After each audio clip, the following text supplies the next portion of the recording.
Hello, everyone, and welcome to tonight's virtual event with Brookline Booksmith, featuring Emily Midorikawa for her book, Out of the Shadows, in conversation with editor Jennifer Alton.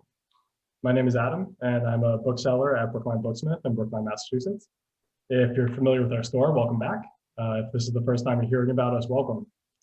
We're very happy to have you all join our community this evening, and we truly appreciate your support of Emily and the independent bookstore for your purchases and attendance. So thank you so much. The chat and the question box are open, so feel free to make use of those.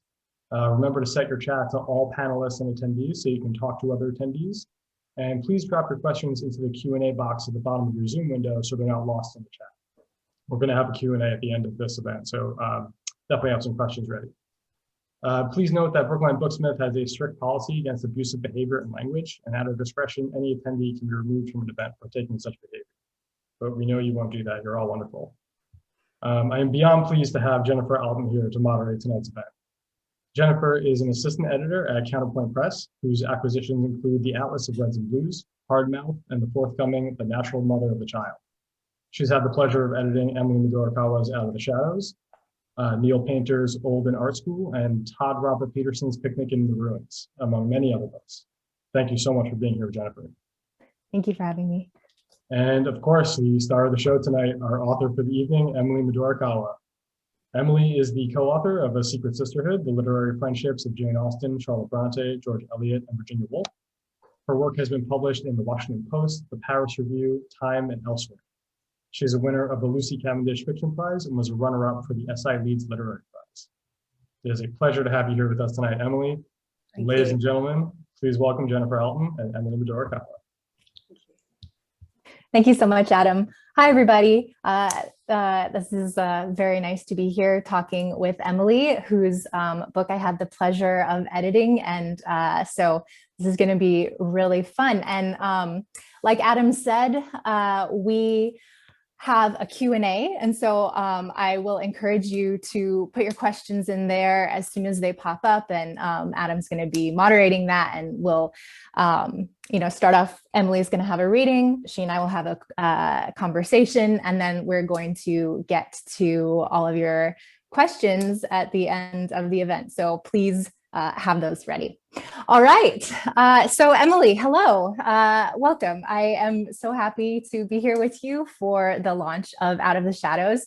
It's a wonderful book, and very excited to talk with you about it.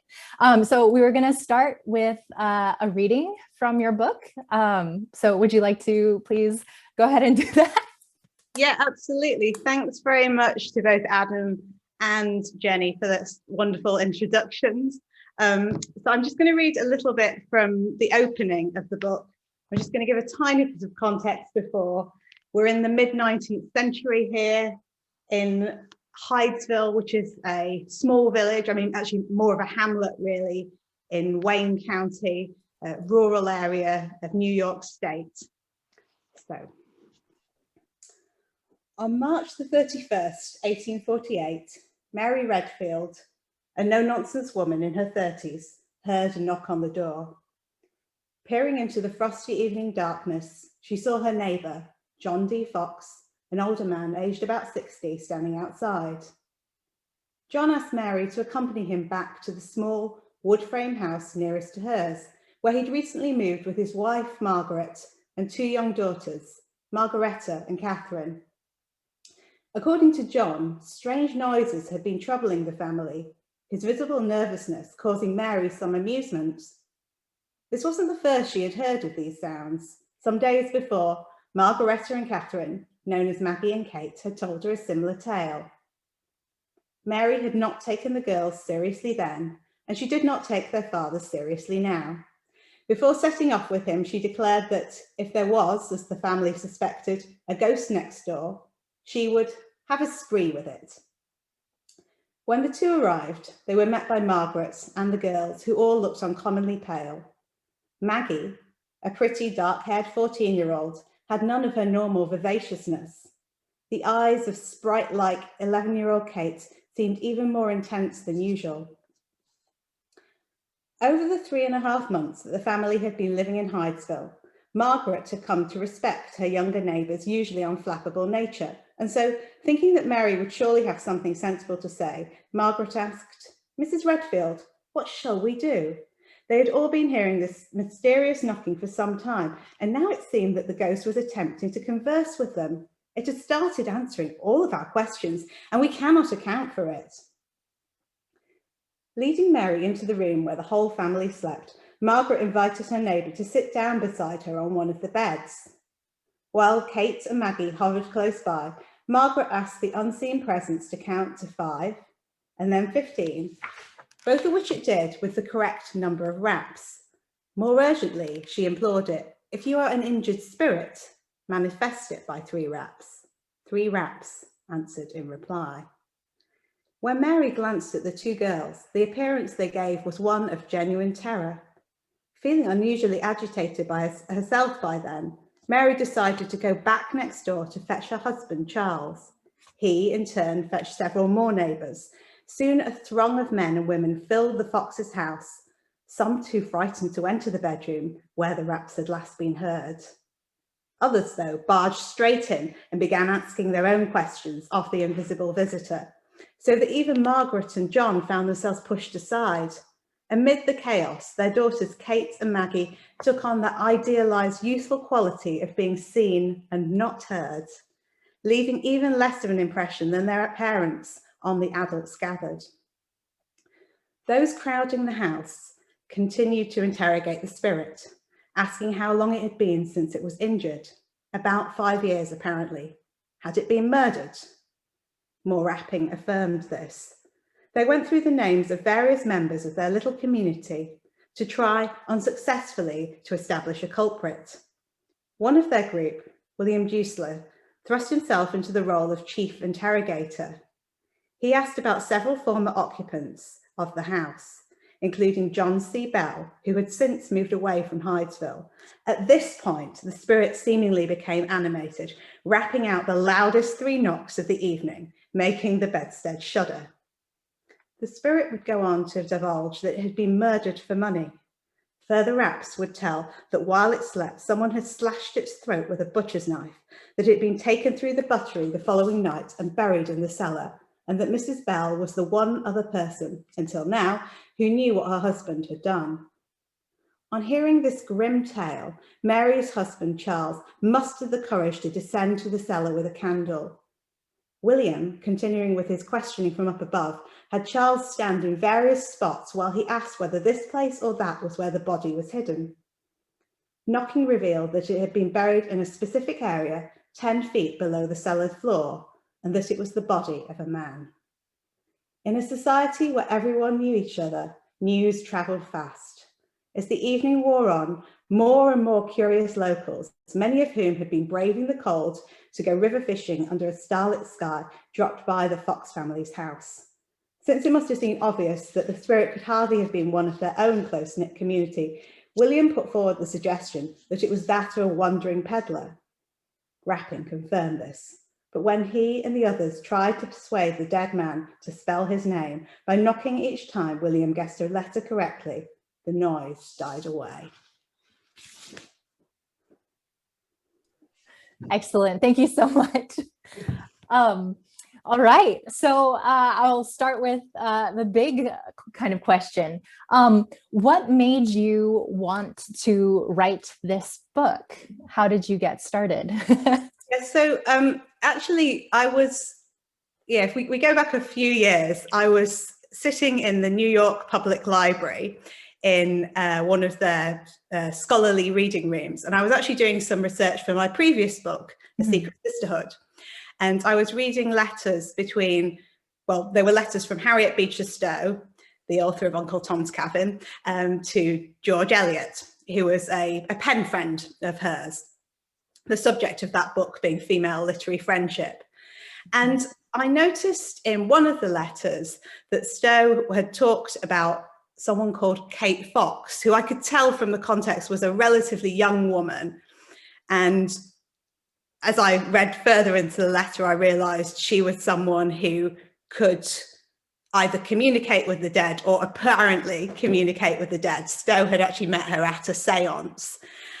What interested me was partly Stowe's description of Kate, which was kind of almost like she paints a picture of quite an otherworldly sort of character, as a mysterious young woman. The other thing that really struck me was the fact that she described her for Eliot, but she seemed to assume that Eliot would already know who this Kate Fox was.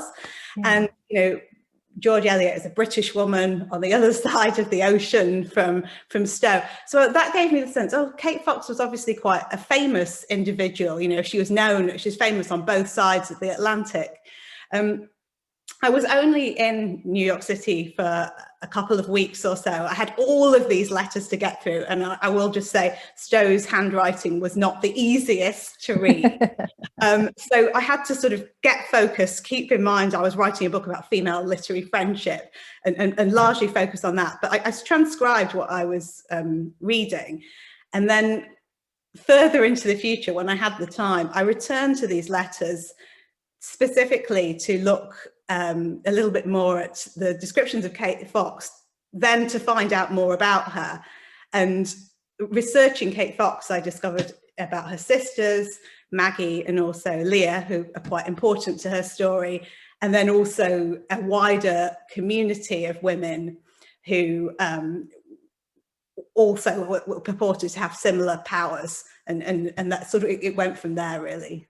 Mm-hmm. That's really fascinating. I like the idea of, you know, having these letters kind of spawn something completely different, especially, you know, just the small, well, they were famous on both sides of the Atlantic. So that leads me to another question. How did you choose these other women to write about? And so can we talk a little bit, like a bit of an introduction for these women? So we have Leah, Maggie, and Kate Fox, who are sisters. Emma Harding Britton, Victoria Woodhull, and Georgina Weldon. Can you tell us a little about these women and why you decided to write about them in your book? Yeah, so we've obviously just met Maggie and Kate in brief in that extract that I read, and their older sister Leah was quite significantly older than them, actually old enough to probably be their mother in that terms of age gap. And once Maggie and Kate became well known for these strange raps that seemed to follow them about, Leah in a sense took on the role as a kind of like manager, I suppose, of all three sisters. So she was very, very influential in terms of directing their careers. Emma Harding Britton was a British born woman who ended up coming over to the United States. She'd had a career as a stage performer, both on the London West End stage and then on Broadway as well. She'd been sort of moderately successful. You know, she was working regularly, but wasn't like a real star of the stage. And once she was in New York City, though, she became interested in what was by then being known as modern spiritualism. So this belief that people could communicate with the dead, that had been ignited in terms of public interest by the Fox sisters. And Emma got into this herself, and her particular talent was what was known as trance lecturing, which would be she would deliver speeches in front of huge crowds, and as far as we know, she was a captivating speaker who people loved to come and hear, you know, deliver talks on all sorts of topics anyway. But the additional attraction was that she was supposedly channeling the thoughts of dead spirits. So although it was Emma up on stage saying these things, actually the way she presented herself was she was like channeling the thoughts of the dead, and actually usually dead men. Something we can come back to in a moment. Victoria Woodhull also had a background as a clairvoyant, but eventually used this as a sort of springboard to move to New York City, make a lot of money on the stock market, eventually set up the first female-owned brokerage firm on Wall Street with her sister, Tennessee, and eventually took the wealth and the influence she gained from that to make a bid for the American presidency in the 1870s. Obviously, we know that she was unsuccessful in that. Obviously, there's still not been a female president of the United States, but just the very fact that at a time when generally speaking, women didn't have the vote in the USA, that a woman would put herself forward as a candidate and would be taken, at least initially, relatively serious. There were lots of newspaper articles, lots of press coverage about what she was doing. It's quite an achievement. And then finally, Georgina Weldon was a British woman. She's a little bit different from the other women in the book in the sense that she didn't really set out to have a career as a spirit medium, but her beliefs in the spirit world were very much tied in with her fame. She became famous because she was being married to her husband for quite a number of years, but the marriage had broken up essentially, and the two were living separately. He was quite keen to get Georgina out of his life for various reasons, but one of them being that he'd found another woman who he was romantically involved with. And he felt that a good way to do this would be to have Georgina locked up in an asylum because of her apparently being mad. And the particular thing that he used to illustrate her madness and convince doctors to get involved and collude with him on this was the fact that she had this interest in the spirit world. And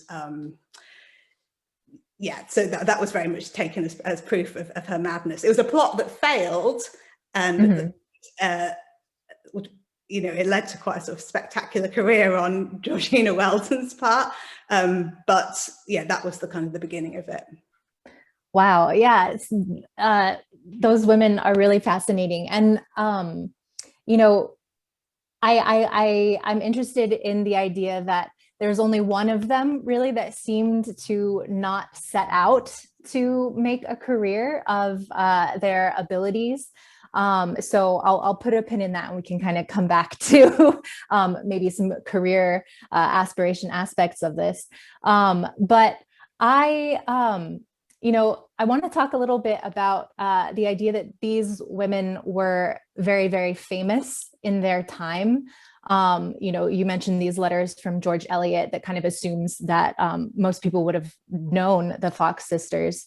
And before reading your book, before working with you on your book, I only ever thought about this period of time, these seances and mediums in a very particular way, small table,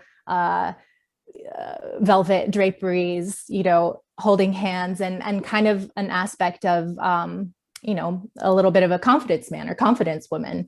And I feel like a lot of people have those preconceptions. And so I'm curious about your thoughts. Why do you think that this one particular image of these women, mediums in this era persists? And how have these women fallen out of fame, do you think? Yeah, so the majority of the women that I write about in the book did do that kind of private seance, and that's kind of how you're talking about it there. Maybe just a few people there sitting around a table that perhaps tips around in some cases and communicating with the spirit world, perhaps by interpreting knocking, as we saw in the case of the Fox sisters extract we just heard. Other means as well. I think I became quite interested, particularly in these women, because it seemed that their fame transcended that sort of stereotype that we perhaps have. All of these women were able to command big concert, lecture hall venues to either give speeches or demonstrate their talents. So I suppose I was particularly interested in women that had sort of moved beyond the small seance and were doing things on a larger scale, and perhaps achieve things that we don't necessarily associate immediately in our minds with spirit readings, perhaps. So, you know, in the case of Emma Harding Britten, she became famous as someone that was supposedly channeling the words of dead spirits, but actually the content of her speech was also really quite interesting. She was often talking about quite controversial issues, talking about politics, talking about abolition, talking about women's rights. You could argue that perhaps saying that she was channeling the thoughts of the dead allowed her to do this in a way that perhaps seemed a little bit more palatable to an audience of the time. But nonetheless, I think she became famous not just for channeling the thoughts of dead spirits, but actually as a female orator, because, you know, just the idea of a woman getting up on stage and speaking in public, that in itself was as much of a novelty as someone channeling the words of the spirits. I mean, I suppose the reason why we tend to have an image of seances as something like a little more close-knit is perhaps that's the way that I think in general, if you went to a seance today, you wouldn't usually be in an absolutely packed hall of people, like to quite the same extent as it was in those days. And I suppose I'm sort of interested as well, like you are, why these women are not better known today. And I think perhaps it's because then their stories don't sort of really fit into like neat narratives about female empowerment, for instance. You know, yes, these were women who achieved enormous things during their lifetime. But there's obviously this question mark around, like, you know, were they involved in trickery? You know, were the things they were saying they were doing, you know, could this be true? So I think it's hard to sort of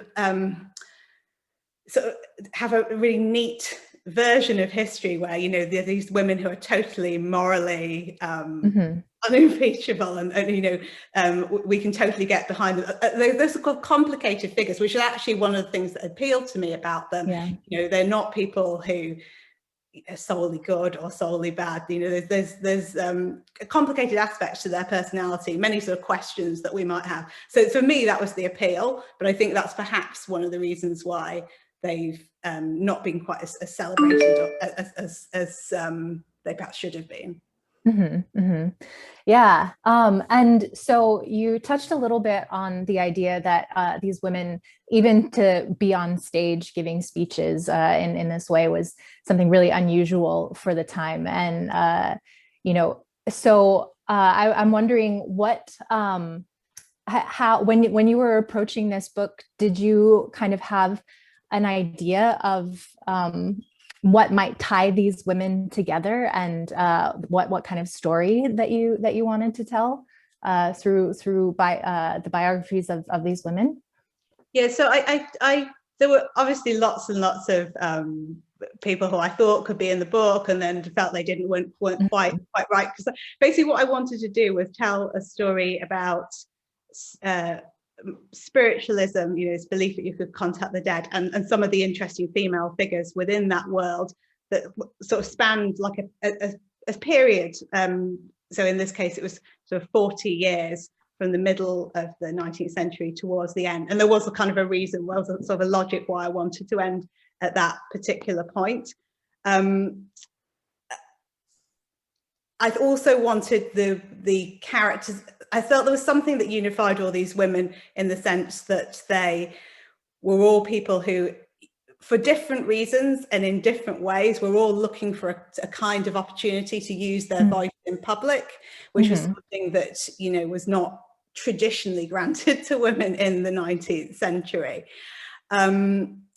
I also was interested, once I got to know these particular women better through my research, I was interested, there were sort of links between them. You know, they all they were aware of each other, read the work that each other had written, sometimes became friends. In one case actually didn't like each other at all, but there were interesting connections between them, which I thought would be a good way for there's 4 sections of the book that deal with, well, the Fox sisters and then the other three women, but the other characters sort of come in and out of the other women's stories a bit. I didn't really want a book that was so separate, like once someone's story was finished, that was it, we never heard from them again. I wanted to kind of have this kind of interweaving between the narratives that would take us through the entire book.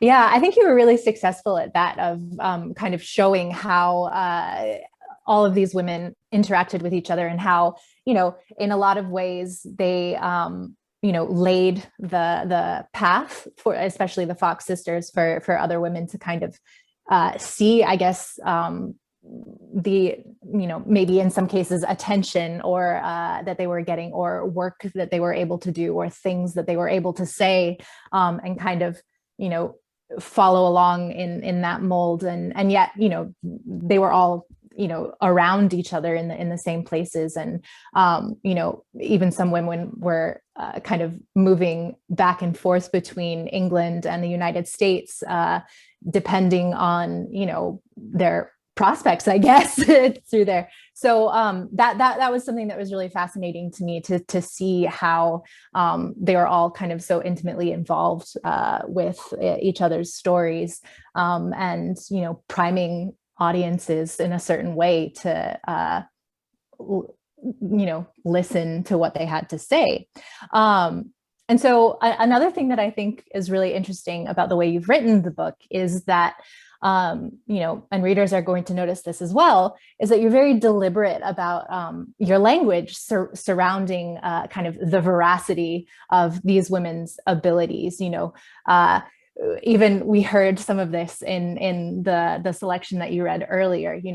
The raps spelt out something, but then when a certain question was asked, it fell silent. Can you talk a little bit about how you chose to write this book, and in a way that is not, accusatory or snide or anything like that? Can you talk a little bit about, how you kind of managed, I guess, your own beliefs about what they were doing?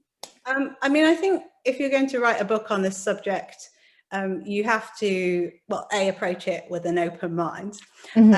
Also, I didn't want to let my own sort of 21st century skepticism intrude so much on the book that it became sort of very, very dry, and everything was, explained I was just stepping in at every point to sort of say, this is my thoughts on this. Obviously, I do try and contextualize things, and I do offer alternative points of view to what these women were telling people at the time. But I think I also wanted to capture some of the color of these women's lives. I was lucky that they all left behind memoirs of one sort or another. So sometimes that would be published books that were published in their lifetime.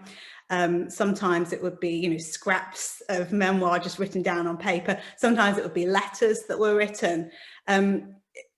When we kind of look at sort of the published memoirs of these women, many of the stories in it, you have a kind of, a sort of skepticism about them, but you also don't want to not include them in your book because they add so much kind of color. And they also explain why people were so taken with these women at the time. So I did want to include these stories. I did want to, illustrate how interested people have been in them, how so excited people have been in the possibility of what they might be doing. But then, balancing it with sort of some historical context and then some sort of, alternative thoughts. In the case of Emma Harding Britton, the woman who purportedly was channeling the thoughts of dead spirits, I felt in her case, so I mean, there's various ways you can interpret what she was doing. You know, I was asked when I was working on this, oh, you know, were these women just out and out charlatans, or did some of them actually believe? And I said, well, to this particular person who asked me that, I said, well, I think it's actually a bit of a grey area. It's more complicated than that. And if we look at Emma Harding Britton's trance lecturing, for instance, yeah, you could you could say, yes, she was definitely really channeling the thoughts of dead spirits. That's one possible theory. The other one is, no, this was a complete lie. She told people she was doing this, but she was in fact just speaking herself. But another interpretation, and the one that I sort of found quite interesting, was, you know, perhaps some of the things she was talking about were so controversial, so shocking for a woman of her time to be talking about. So, you know, for instance, she became quite concerned in the plight of what she called fallen women, so women who were working as prostitutes. You know, she would also talk about subjects like abolition or politics. You know, she became very involved in the campaign to re-elect Abraham Lincoln. You know, these things were so sort of unusual for a woman to be talking about at the time. Perhaps her subconscious was you know, saying to her, perhaps these were things that were coming from her subconscious, but she couldn't quite face the fact that these were things that she was thinking out herself. And so in a way, it was easier perhaps to justify it to herself that she was channeling the thoughts of somebody else, dead male spirits. So I was sort of interested in that. I think, you know, it's often like quite a grey area, you know, where people fall on that spectrum between like out and out liar and full believer. I think, you know, people are complicated. People can hold various ideas in their heads at one time, you know. Absolutely.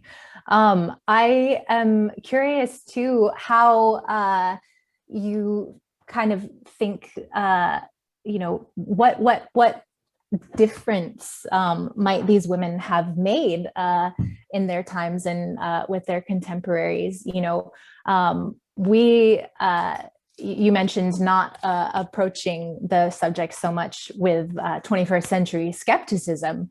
How much skepticism, you know, did these women face when they, you know, were running for president, for example, before women could even vote? You know, were, you know, being really well known on Wall Street for using their psychic abilities to generate wealth for folks.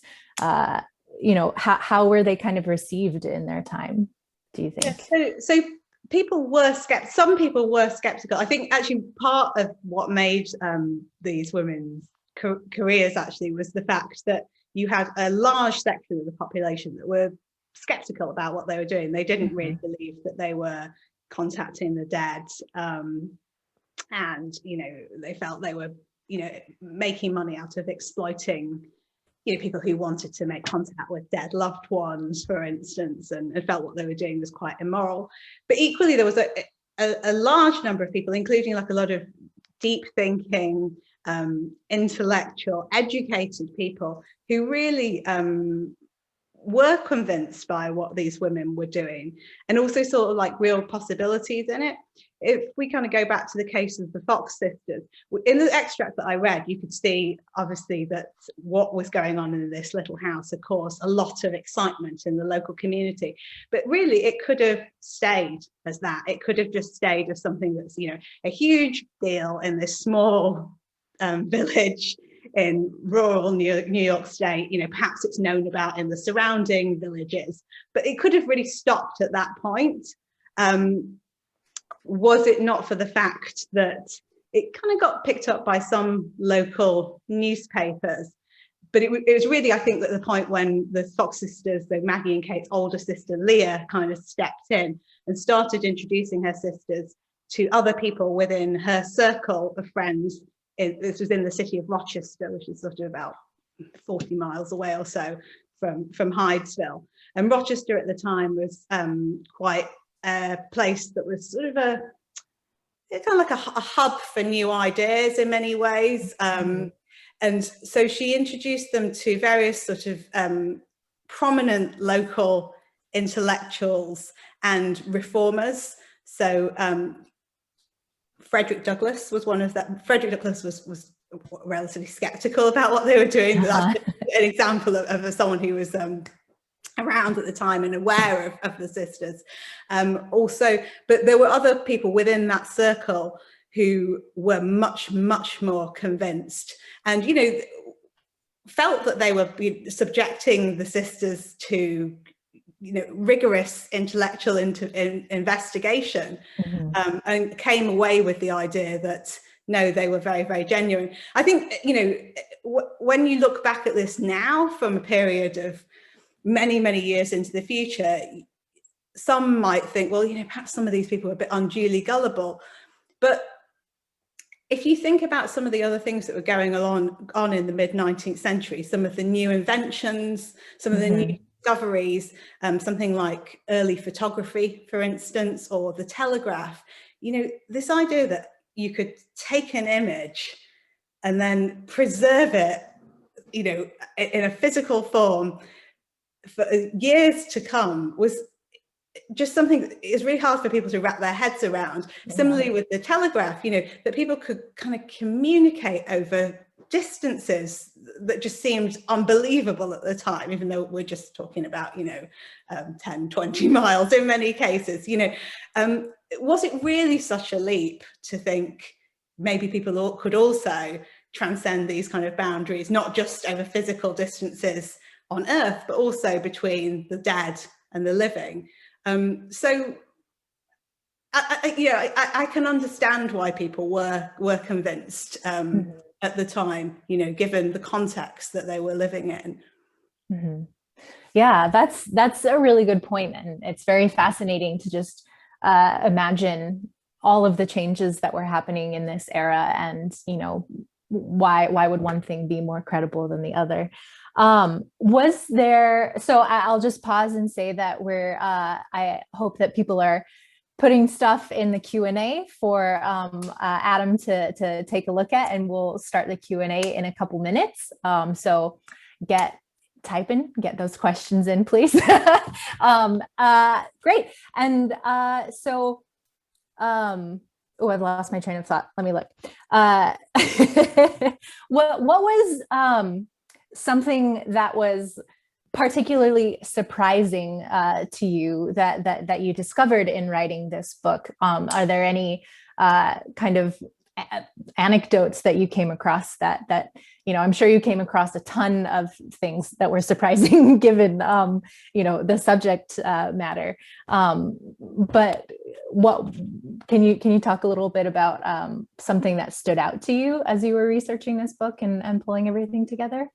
Yeah, I mean, I suppose one of the things that just kind of kept striking me over and over again was how much of a novelty it was for a woman to be speaking in public. And so I've talked about it in the context of Emma Harding Britten, but if we think about someone like Georgina Weldon, this is the woman whose husband tried to get her put into an asylum because of her beliefs.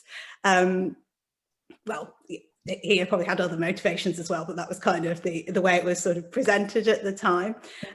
She too had this amazing career, really.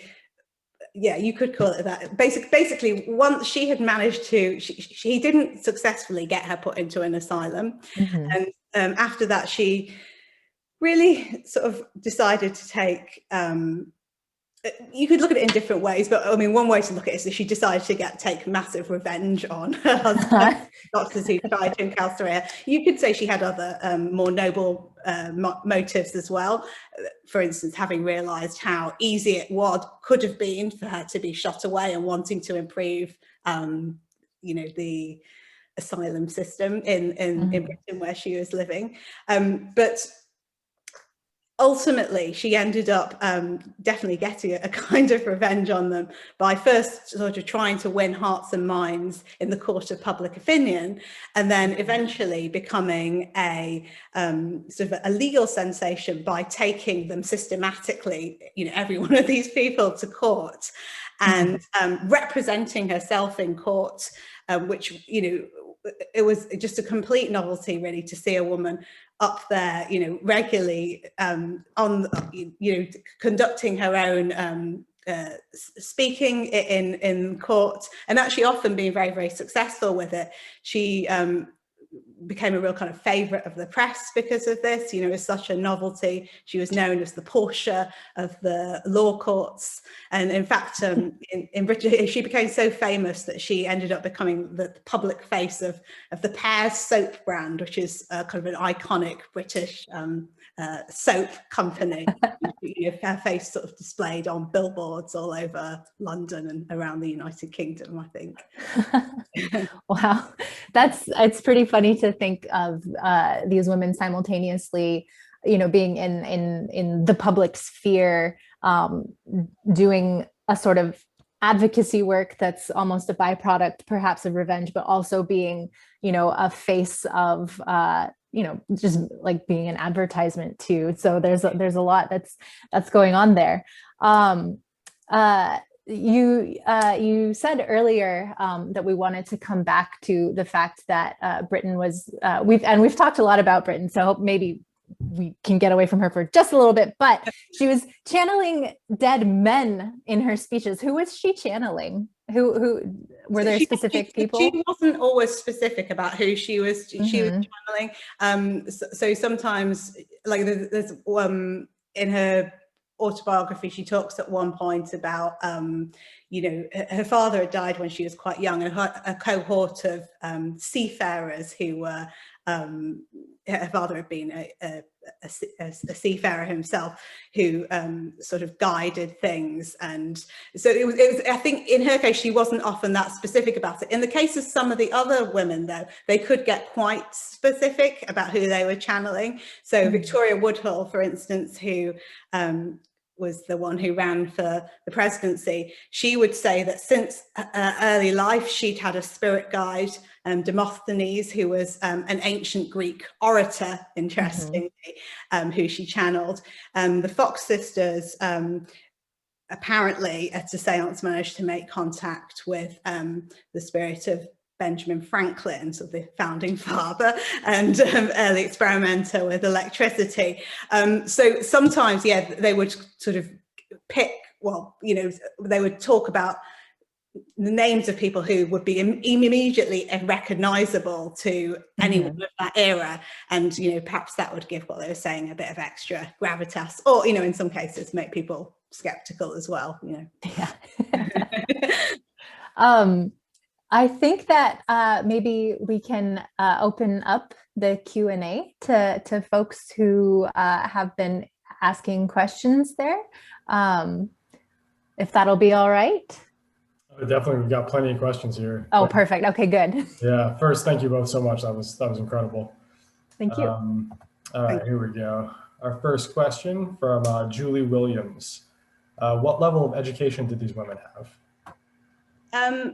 So, well, yes, in the vast majority of cases, I mean, none of them had like a great level of education. Most of them had left school very, very early, you know, just sometimes only had like a few years of schooling. And even in the case of somebody like Georgina Weldon, who was educated by governesses and probably, you know, was apparently being educated for much longer than the other women who came from much poorer backgrounds. The kind of education she would have received as a British woman of the aristocratic classes in the 19th century would have been very, very much focused on, you know, accomplishments, you know, being able to, foreign languages were often quite prized, but it would be, you know, playing the piano, perhaps. In her case, she had a very good singing voice, you know, being able to perform their talents, but within sort of drawing room surroundings rather than on the stage or anything like that. And, you know, the education that she would have received was very much geared towards finding a suitable and, you know, a suitable husband and hopefully like a lucrative financial match. In the case of the other women, yes, you know, they were from much poorer backgrounds and they had pretty basic education. So it's quite amazing actually that they managed to sort of transcend that and take things so far with their careers, given the fact they hadn't had any sort of particular special treatment as young women. Another question from Anonymous Tim D. Were the women's parents / husbands / families generally supportive of them? So it sort of depended. So some of these women were, so yeah, it depended. In the case of someone like the Fox sisters, we've already heard that the oldest sister kind of takes on a sort of maternal role guiding the sisters. Their actual mother, who we met briefly in the extract that I read out, was also supportive, but she definitely wasn't the one who was really managing their careers in the way that Leah was. In the case of Victoria Woodhull, her father had definitely seen the potential in what the Fox sisters were doing. You know, they were already famous by the time Victoria and her younger sister Tennessee were growing up, and had certainly, by this stage, Victoria had actually moved out of the family home because she was, she married quite young, but he definitely sort of guided Tennessee into a career as a spiritual healer, clearly having seen sort of the potential for lucrative earnings that someone like the Fox sisters had managed to achieve. And then in the case of someone like Emma Harding Britton, she was actually single when she was doing sort of the height of her career, and ended up marrying a fellow spiritualist. So of course he was supportive of what she was doing. And obviously we've already talked about Georgina Weldon and her problems with her husband, so I think that's probably relatively self-explanatory. Oh, awesome. Has writing the book changed your mind about the possibilities of psychic abilities? Have these women inspired you to live differently today? Well, it's changed my mind in the sense that I've seen like it's a much broader field than I had realized before, and I didn't really know sort of about the history of this cohort of women and sort of the wider community sort of back in the 19th century. I mean, it hasn't sort of turned me from, you know, a skeptic to a believer, but it's really sort of changed my mind really kind of about the context in which they were working. And it's changed my mind in the sense that I have a much stronger kind of understanding of why they were received in the way that they were. And actually, as part of my research, I went to like a recreation of a Victorian seance, and it was a recreation. It was actors doing it. They weren't sort of suggesting this was like really happening. But I could understand why people, were so excited by this. You know, at the moment that I was there, I couldn't really see any sort of trickery involved. You know, perhaps afterwards I thought things through, but I sort of entered into the spirit of that experience, and I could sort of totally see why people, were convinced by these women. That had to be something really cool to see, the recreation. Yeah, it was. Here's a good one. Hi, from Erica Crump. Hi, Emily. So excited to read the book when it comes out in the UK on Thursday. I wonder whether writing about and researching these women for the book led you to having reflections about today's celebrity culture.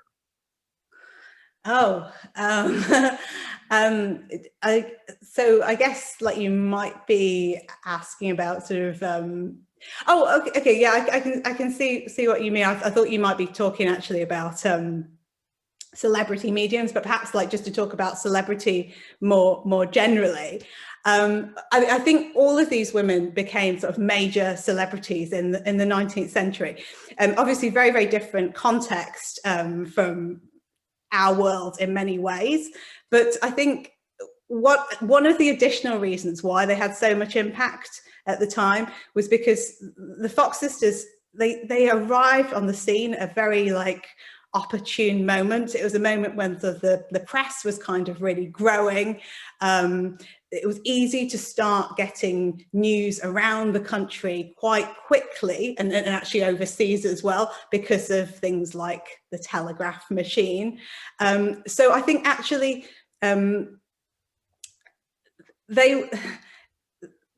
can think of their careers as being things that they engineered themselves, but also very much a product of that particular time, and perhaps people's hunger as well for a different kind of celebrity. You know, these were by and large women from relatively you know, not affluent backgrounds, who suddenly burst onto the scene and became famous, you know, for something that was quite unusual, but something that perhaps wouldn't have been able to be publicized to anything like the same extent, so 100 years before, because of the lack of technology, because of the lack of, you know, really kind of joined up press to sort of, bolster their legend around the country and beyond as well. I want to say that Leah Fox throughout the book, you know, she's definitely a character, and I think readers are going to see a lot of parallels between perhaps the idea of a momager in today's parlance, and so of course now you know, as you say, like that technology was able to kind of bolster the press in a certain way in the 19th century. You know, so does the internet and social media and all sorts of stuff. So it's interesting, the parallels that I think readers will see as they read through the book. So I was thinking the same thing, like the rise of Instagram stars. That's a really interesting. So from Christine McCary, you effectively amplified the lives and relationships of fascinating women. Will you continue to do so, and why? Oh, sorry, I didn't quite catch that. Could you just repeat that question? Sure. You effectively amplify the lives and relationships of fascinating women. Will you continue to do so, and why? I'm always interested in the lives of fascinating women. In terms of what I decide to write about next, I'm still kind of, you know, mulling over various different ideas, but I can certainly see a link between the last book that I wrote, A Secret Sisterhood, which was sort of interested in you know, women's friendships, but, you know, also these women were all writers who had interesting careers, and you know, in some ways, like you could say someone like Leah Fox or and George Eliot perhaps don't immediately seem to have something in common, but I think what they do have in common is the fact that they were doing something quite unusual for that particular era that they were living in, and they've sort of made a huge impact on the cultural life of the 19th century. Obviously, George Eliot is still, you know, very much celebrated for this today. The women in this book, less so, but at the time they were both, you know, people who were often, you know, in the press, people who were being talked about and were seen as very culturally relevant. So yes, I think this is probably, you know, whatever I end up doing next, I'm sure that topic will definitely play a part in whatever I decide to write about next. Awesome. I've got a lot of questions about what you're working on next. From Emma Sweeney, given that you won the Lucy Cavendish Prize for Fiction, did you ever consider writing one of these women's stories as historical fiction? I didn't actually, although I think you could write a really fascinating novel about any of the characters in this book. But I think so I am interested in writing historical fiction actually, but I think in the case of these women, partly because I wanted to write about, you know, a number of different women within a single book, which I suppose you could have done as like 6 short stories, but it's not something that really occurred to me. But I thought there was such a wealth actually of material that could be presented, you know, as non-fiction. I didn't really feel the need to fictionalize their particular stories, because I felt already there was so much drama there. You know, in the case of some of these women, actually, the level of drama in their stories was something that I felt like if you were trying to write this as fiction, it would seem quite implausible. So I actually thought like non-fiction was you know, because I can actually say, well, this actually did happen, was a better way of working with this particular material. I think, you know, whatever writing project you're on, you have to kind of work out what's the right medium, you know, for that particular material. And it seemed to me that non-fiction and like a Greek biography specifically would be best for what I wanted to do with this particular book. Sure, yeah. In the question, your previous book, A Secret Sisterhood, was co-written, whereas you are the sole author of Out of the Shadows. Can you tell us a bit about the similarities and differences between co-writing and writing alone? Yeah, so my previous book, yes, was written with Emma Claire Sweeney, who is a great friend of mine and someone who I had been collaborating with as a writer for many years before we decided to write this book. You know, we were running a blog together. We also kind of collaborated in a more informal way, just, you know, workshopping each other's work, giving each other support over the years. I mean, I have to say, like, writing a book together is very different from, you know, just reading someone's manuscript and giving like some notes on it. It's a much more intense experience. But so it was an intense experience, but also a very positive experience most of the time. I'm sure Emma won't mind me saying that. We definitely had like the odd disagreement about things. But what I really found was really helpful from working with Emma was the fact that we wrote, how we did it was we wrote sort of early drafts of the chapters separately and then sort of worked them back and forth between us. So we had lots and lots of ongoing discussions as we were sort of improving the book and getting it nearer to publication state, where we would, you know, argue over, well, what to put in and like, you know, what we wanted to argue, but also, you know, every sort of whether there should be a comma here, or whether we should use this word. And so sometimes this was quite frustrating, but at the end I felt like, you know, it had all gone through this quite robust editing process. When I was working on this book, obviously later on I had, you know, wonderful people like Jenny come in and offer that kind of feedback. But in the early stages, I was working on my own, but I could still sort of hear Emma's voice in the background sometimes. You know, I could, so I felt like having gone through that rigorous editing process with her, it was sort of there in my mind, you know, kind of, you know, is that really what you want to say, Emily? You know, would this work better than that? So I was able to sort of learn from it and use some of those things, even though Emma wasn't sort of physically there in the room with me. I should also say that Emma actually did read early drafts of this book and offer a lot of feedback as well. But I think, yeah, it's a great learning experience, you know, working with someone and going through that level of kind of critiquing before it ever got to the eyes of an editor. Awesome. I think we have time for one more question. So from Samantha Garner, what was your research process like? For this book, so yes, I had the initial spark of the idea when I was in the New York Public Library, as I said, reading letters from Harriet Beecher Stowe to George Eliot, then returned to these letters. And then I was quite lucky because I live in London. There's a wonderful library in London called Senate House Library. And in the special collections part of that library, they have something called the Harry Price Library of Magical Literature, which is a great resource of sort of early editions, relatively obscure pamphlets on the subject of both magic and spiritualism and the occult. There's a kind of a number of different sort of overlapping things in that library. So I kind of really started there looking through different books and just seeing what I could find. They've also got like some quite interesting spiritualist paraphernalia, which was also quite interesting to look at.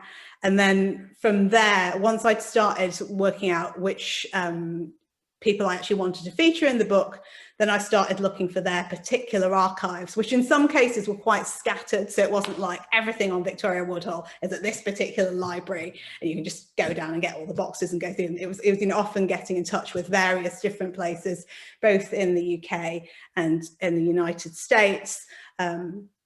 Traveling to places, and also there were also many librarians and museum curators who went out of their way to really help and send me materials. When you write a book like this, you are really reliant on museum curators and librarians to help you, and so I was very, very lucky to sort of form good bonds with quite a number of people who really sort of helped me by sending me things and making me aware of sources that I wouldn't have necessarily found quite as quickly on my own. Awesome. I think it's a good rule for life, as librarians are wonderful, and we appreciate you so much. Yeah. Well, thank you so much. That was absolutely incredible. Thank you, Jennifer, for moderating. That was great. And Emily, thank you so much for being here tonight.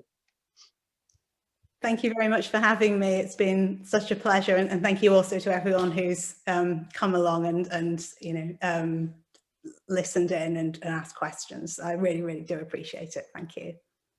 Awesome. And to anybody who still would like to grab a copy of the book, the same page where you register for tonight's event is still open, so you could go there and you can order a copy to have shipped to you. You can pick it up.